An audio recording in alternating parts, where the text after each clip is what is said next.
nosotros el general Roberto Quiabra. Bienvenido, Roberto. Nos Hola, encontramos al tiempo. Cuando éramos niños. Sí, pues, acaba de estar gente del CENEPA, ¿no?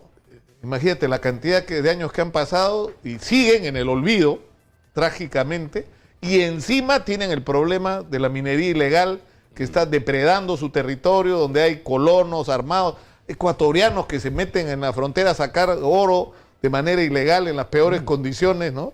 Pues y nadie hace nada por ellos. ¿Por qué? Porque no conoces el Perú y no te interesa el Perú. Esa zona del Perú no te interesa. Hay uno que decía, la dignidad no se mide en metros cuadrados. Tú que has estado ahí. Entonces, ¿qué hacíamos nosotros ahí? Defendiendo algo que no vive nadie, ¿no? Entonces, esa gente, después de la guerra, después de que cierran las fronteras, ¿qué venía? La política de desarrollo de fronteras. Política de desarrollo de fronteras. Después de la parte militar viene la otra parte del desarrollo. Pero como es una zona alejada, que de repente no interesa porque de repente no son muchos votos, lo tienes ahí, que tienen que venir hasta Lima. Entonces, ¿qué fue de la minería ilegal? ¿Qué fue de la formalización de la minería ilegal? Entonces, si nos vamos a Madre de Dios, acá se creó un Ministerio del Ambiente. Fenómeno. Mira tú la desgracia que significa Madre de Dios. ¿Cómo combates tú la minería ilegal? Destruyendo las dragas. Hemos cambiado el arte de la guerra por el arte de magia. Yo destruyo las dragas y solucioné el problema de la minería ilegal. Entonces, ¿dónde están las políticas de desarrollo? ¿Por qué no hay políticas de desarrollo? Porque no hay políticas nacionales. Todos los que entran a postular al gobierno, míralos tú, un mes antes hacen su programa de gobierno.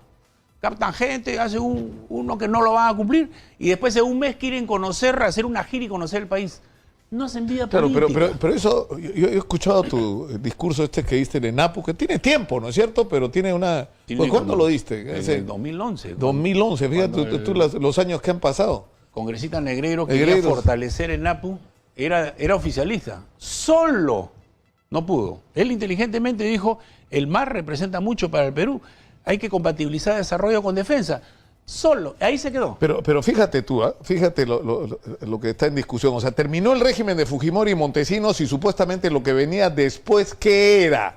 ¿No es cierto? Un proyecto nuevo, sano, donde ¿qué cosa debía haber? Debía haber democracia, debía haber decencia en el manejo de la cosa pública, debía gobernarse en interés de los peruanos, de los ciudadanos, y lo que se construyó es un régimen perverso, ¿no es cierto? Donde igual había corrupción, donde se controla, ¿no es cierto?, el Poder Judicial, donde todo está podrido. El lunes dijiste tú, hemos perdido 18 años. Hemos perdido 18 años. Si el año 2000 hubiera habido una visión de estadista, por lo menos para el Bicentenario, que es el 2021, entonces tú el año 2000 decías, tenemos que hacer dos grandes procesos. El de la guerra a la paz. Eso que está haciendo Colombia ahora, con tanta dificultad. Nosotros, después de 20 años de guerra subversiva, tenías que pasar a la paz. ¿Cómo? ¿Qué hacemos con los arrepentidos, con los retornantes, con todos aquellos que van a cumplir su condena? ¿Cómo vamos a esos sitios que fueron golpeados por la violencia subversiva? Lo que hoy día es el BRAE. No se hizo. ¿Qué cosa había que hacer? Presencia social del Estado, presencia política del Estado. ¿Cómo te recuperamos? ¿Cómo hacemos que tú, los años que has sufrido, te los recupero? Con educación, con salud, con carretera, con trabajo. No se hizo. ¿Quién ha ocupado ese espacio? Narcotráfico. Y hoy día el BRAE nos hace calificar como el primer productor y exportador mundial de cocaína. Y el otro gran proceso era la reforma del Estado. ¿No se decía que el año 92 todas las instituciones fueron golpeadas? Entonces el año 92 teníamos que todos reconstituirnos. ¿Quién fue la única institución que se reformó? La Fuerza Armada.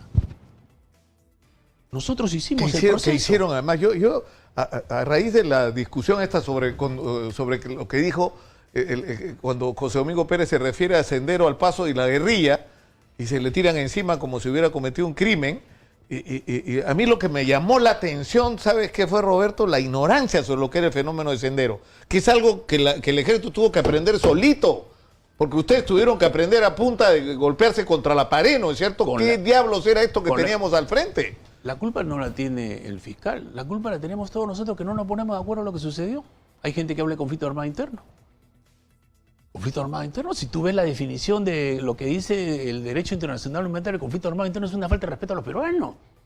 O sea que un grupo de alzados en armas que no tenía espacio para poner sus ideas recurrió a la violencia porque era perseguido.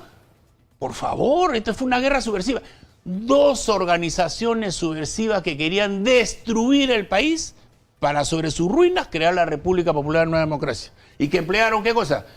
Terrorismo, sabotaje, guerrillas, la agitación y propaganda y el paro armado que lo impusieron acá. Entonces, no fue terrorismo, porque terrorismo es simple, pues. Terrorismo es lo que sufre hoy día Europa. Claro, acá querían cambiar.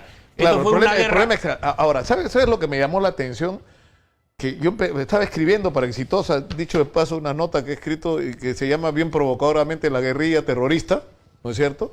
Para tratar de que entendamos que Sendero no era solo terrorismo, era un fenómeno mucho más complejo y que además yo creo que sigue vivo, yo creo que lograron sobrevivir a la derrota de la guerra, sus dirigentes están vivos, han logrado armar su estructura y por supuesto no están haciendo terrorismo, pues están reclutando gente. ¿Sabes por qué? Porque la derrota solamente fue militar, estratégico militar. O sea, ¿qué cosa hicimos nosotros que no hizo Colombia, por ejemplo?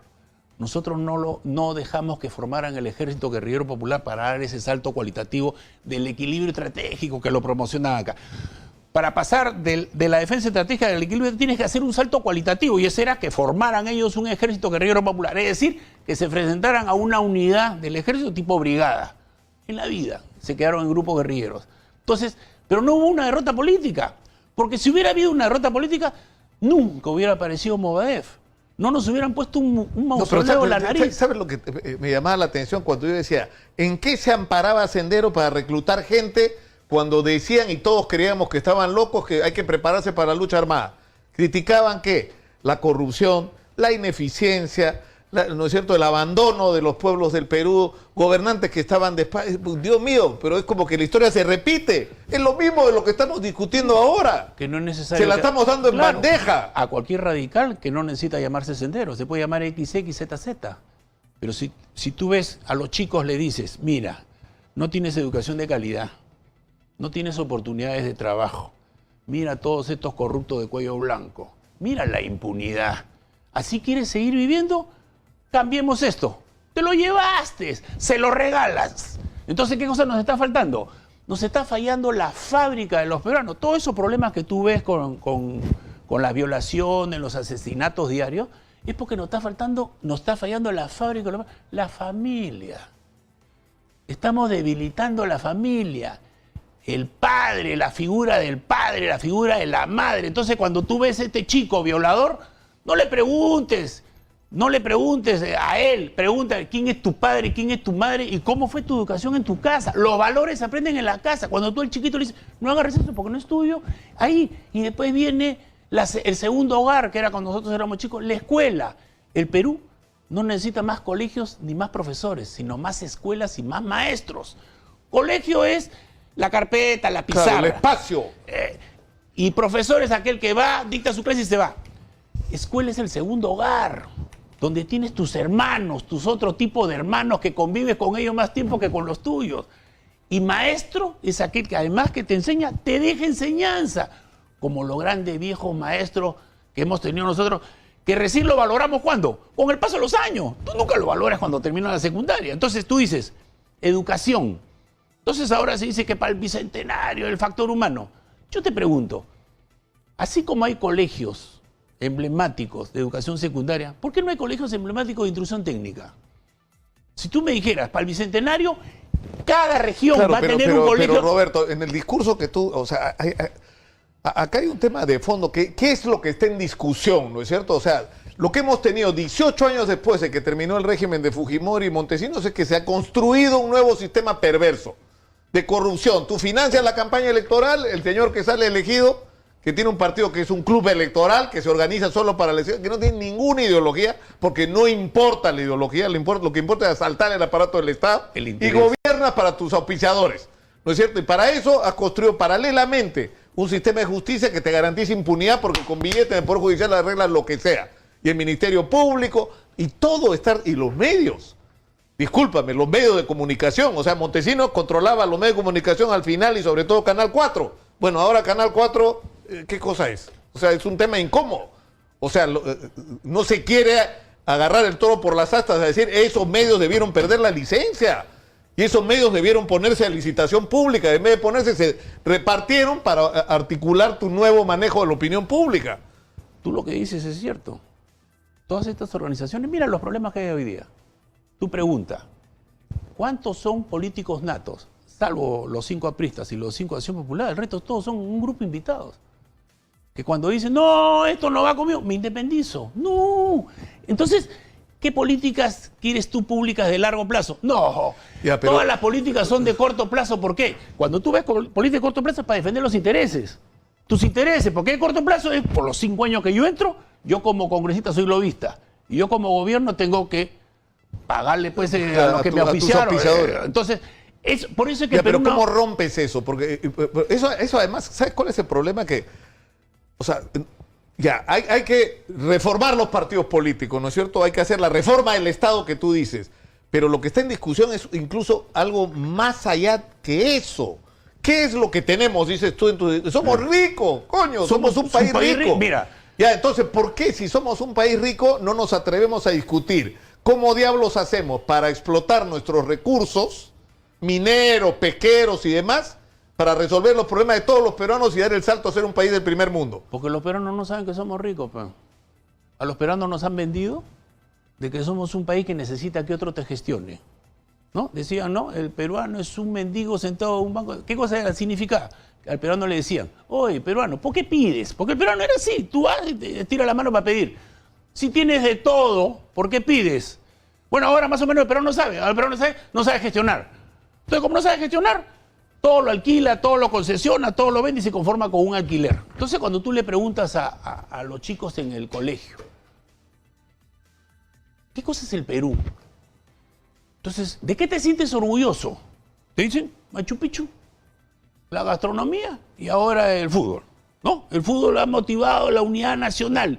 Tú has visto que a Rusia han viajado gente que sabe y no sabía de fútbol, pero se puso su camiseta y su bandera y se quedó afónico cantando el himno nacional. Esa es identidad nacional. ¿Por qué no puedes explotar eso para otra cosa? ¿Por qué no puedes explotar? ¿Por qué no se puede explotar esa unidad nacional? Por ejemplo, masificar el gas, educación de calidad, menos violencia. Pero todo te lleva a dónde va a salir la plata. Porque acá ha estado el ministro de Educación, lo repetió 500 veces, dijo 100.000 millones de soles de atraso tenemos en infraestructura educativa para el colegio público. En el Ministerio de Salud faltan 29.000 profesionales, la policía tiene la mitad de los detectives que debía tener. En general, el trabajador necesario para el Estado, ¿no es cierto?, está ganando fácil la tercera parte de lo que ganaba en la época de Velasco, no puede ser. Mira, si no hubieran problemas, no existiría la política ni la economía, pues. Si hubiera un superávit de plata, yo no necesito políticos ni ecónomos, pues. No necesito estadistas. Prioriza, pues. Entonces, para tú priorizar, tienes que hacer política de largo plazo, donde todos estemos de acuerdo. Cuando dice la Constitución, tenemos que defender los intereses nacionales, pregúntale tú a los peruanos cuáles son los intereses nacionales. ¿Qué queremos para el Perú del 2021, de ahorita? En 2 años no vas a hacer nada. Entonces tú, cuando ves los ejes que ha presentado el presidente, le di un candidato. Entonces, tú me hablas de igualdad de oportunidades. Pero lo primero que tiene que haber es igualdad de condiciones. Porque 2 chiquitos van al mismo colegio y no van a tener igualdad de oportunidades. Hay una cosa que tú dices y que es cierto, que si tú quieres invertir en el Perú, mejor sacas tu pasaporte de otro país. Mira, porque acá tratamos mejor al extranjero que al peruano. Esta es la única constitución en el mundo que tiene, de donde se tratan los capitales extranjeros igual que el peruano. O sea, el peruano no es dueño de su país. Entonces, ¿el peruano qué? Somos ineptos, somos incompetentes. No hay empresarios que puedan invertir. Mira, país marítimo, ¿ya? Dice, Perú es país marítimo. ¿Sabrán los chicos que somos un país marítimo? Somos país marítimo, andino, bioceánico, amazónico y con presencia en la Antártida. Ese es el Perú que hay que conocer para querer, para defender, para proteger. Entonces, cuando tú le dices, somos país marítimo, no somos dueños en los puertos, no somos dueños en la carga, no tenemos marina mercante, no hacemos ni siquiera cabotaje. País marítimo, ¿por qué? Porque comes ceviche y te vas a la herradura. ¿País marítimo?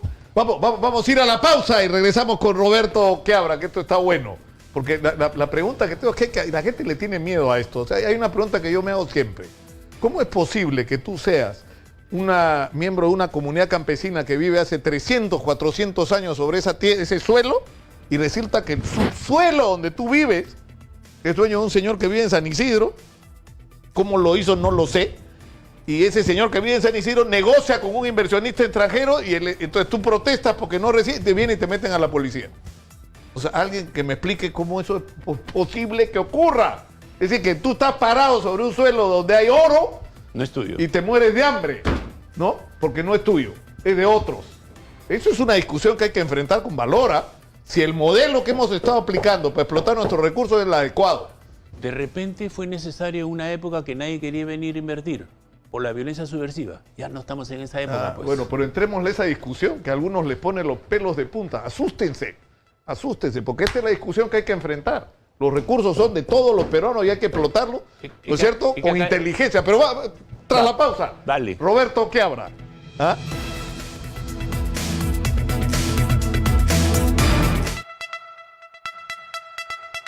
Ya regresamos con Nicolás Lucar en Exitosa.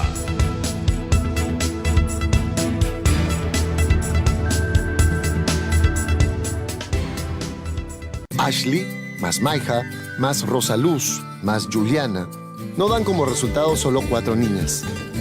Y hablábamos en el corte de nuestra actitud, ¿no es cierto? Como país, como nuestros gobernantes. Tú hablabas del caso Paita, por ejemplo, ¿no es cierto? Tú estás hablando de los puertos que son un patrimonio de los peruanos, son un país marítimo. Lo que significa el mar es una región en el Perú. Lo que significan los puertos para el comercio internacional. Lo que pasa es que el Perú siempre ha estado de espalda al Pacífico. El Perú que miraba el Atlántico. Cuando le dijeron, hey, peruano, voltea. Y el peruano se ha dado cuenta que el Pacífico es el principal teatro de operaciones donde está la mitad del mundo y donde se produce la mitad del comercio mundial. Y el Perú tiene una ventaja comparativa que no la tiene nadie. Su ubicación estratégica, la ubicación de sus puertos. Que si tú le das una ventaja competitiva, ¿quién no va a querer venir a invertir? Entonces acá dice, no pongas condiciones. ¿Quién no va a querer venir a invertir en el Perú? Ya, pero en el caso Paita. Caso Paita, esa es una cachetada a la democracia. Y eso lo sabe muy bien, por ejemplo, el congresista Manuel Dammer. Y lo sabe Contraloría. Habían 13 observaciones. Paita se concesionó ¿a quién? Al mismo que está metido en Chinchero. Al de Chinchero. El igualito. ¿Y cuál es la similitud? Que sin invertir ganan. ¿Qué hizo en Paita? Se privatiza Paita y al día siguiente incrementan las tarifas en 300%.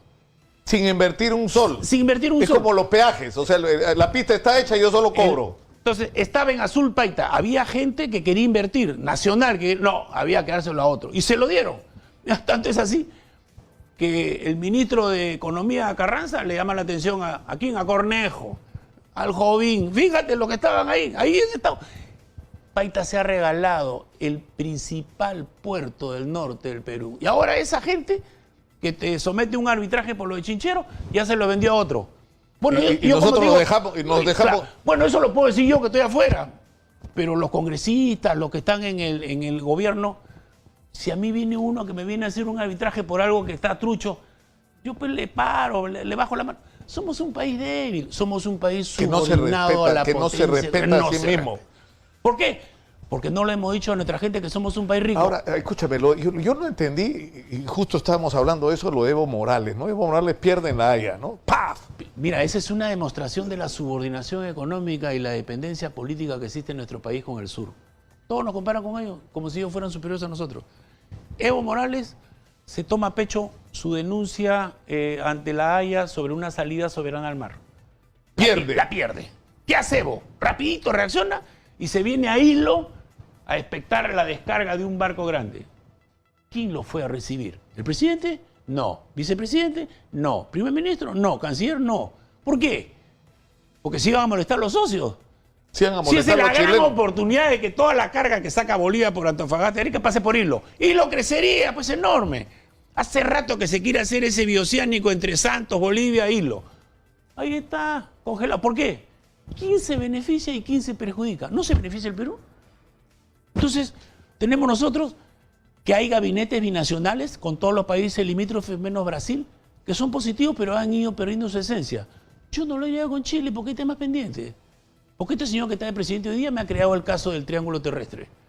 Ya pues, si quieres conversar conmigo con confianza, primero anula lo que tú creaste. No, entonces tú ves, empezó muy bien. ¿Por qué? Porque la esencia era ver el desarrollo de las poblaciones fronterizas. Entonces tú comienzas a hacerlo en Tumbes y después terminas en Trujillo. El de Colombia Empezó por el Putumayo, lo hicieron en Arequipa porque el presidente Kuczynka había tenido más votación. El de Bolivia se hizo en Lima porque Evo Morales tenía que ver su partido por las eliminatorias. Y el de Chile se iba a hacer en el Cusco para llevarlos a Machu Picchu, pero por la huelga de los profesores se hizo en Lima. Y todavía hay temas pendientes. ¿Qué te sientas tú en un 2+2 a conversar con gente que no te ha pedido disculpas por los espías? O gente que todavía no te ha solucionado los temas pendientes, como por ejemplo este tema de la invención del triángulo terrestre. Entonces, ¿sabes qué? No nos valoramos. Nosotros pensamos que somos un país chico. Somos un país rico en recursos naturales, pobre en recursos humanos. El Perú, ¿por qué crece al 4%? Tú dices, pero ¿cómo puede crecer al 4% si tenemos toda esta desgracia diaria? Porque el Perú es rico. Lamentablemente el Perú es rico, mal administrado, mal gestionado. Y el Perú no es tratado como Estado-nación, sino como mercado. Entonces, si tú todo lo concesionas y todo lo vendes, te aplauden. Pero si tú dices que tú, Estado, tienes que gestionar, no. ¿Tú crees que Chile, los otros no tienen, todos los puertos no son nacionales? ¿Todos los puertos los han privatizado? ¿El cobre en Chile de quién es? ¿De dónde sacan sus recursos? Entonces, o sea, la mina de cobre más grande del mundo que está en Chile, que es la mina del Teniente, es del Estado. ¿La han privatizado? Es del ¿Y por Estado. cuándo la privatizan? Entonces, pues, tú tienes que saber qué es tuyo. ¿Por qué? Porque lo que tú tienes... Pero hay que tener pantalones o coraje, porque bien machista eso de pantalones, ¿no es cierto? Hay que tener coraje para plantear esta discusión. O sea, nuestro principal patrimonio, lo que nos ha permitido crecer al 8%, es que tenemos algo que muy pocos tienen, que son minerales. Para empezar, que valen mucho en este momento en el mercado mundial. Nosotros tenemos minería, agricultura, pesca y turismo. Tus 4 grandes fortalezas. Tus 4 grandes fortalezas. Entonces, ¿cómo es posible que si tienes, por ejemplo, el Acuerdo Nacional, donde están todos, no te pongas de acuerdo en una política de Estado? Entonces, el presidente de la República, cuando es elegido, tiene que tener 3 capacidades: como jefe de Estado, como jefe de gobierno y como jefe supremo de la Fuerza Armada. Jefe de Estado con su Consejo de Estado para las políticas de Estado. Como jefe de gobierno con tu Consejo de Ministros para tu política de gobierno, que son las que ejecutan, logran la política de Estado. Y como jefe supremo de las Fuerzas Armadas para ver la política de defensa y la política externa. Aquí tenemos un presidente que hace. Entonces, si tú no tienes un presidente así, si tú no tienes que todas las agrupaciones políticas tengan un interés nacional, todo lo haces corto plazo, interés del momento. ¿Para qué quieres ser congresista? Para tener poder y plata. Nada más. ¿Qué cosa deja? Tú ves la legislación que hacen, por ejemplo, ahora eso de hacer el Senado, dice, legislan como para ellos, como si ellos se fueran a quedar. No legislan para el país, no legislan para el Congreso del futuro, legilo para mí. Ya, pero ¿qué hay que hacer para cambiar todo eso? O sea, necesitas una reingeniería. Mira, el otro día yo llamaba la atención, no me he hecho caso del general Celis, pero a mí me llamó la atención, te juro, de una manera extraordinaria, el examen de los mayores que hacen en el ejército para la Escuela Superior de Guerra. 13 de mínimo de nota, es una nota altísima, 13. 13, 3 puntos más encima de haber aprobado. O sea, está pidiendo excelencia.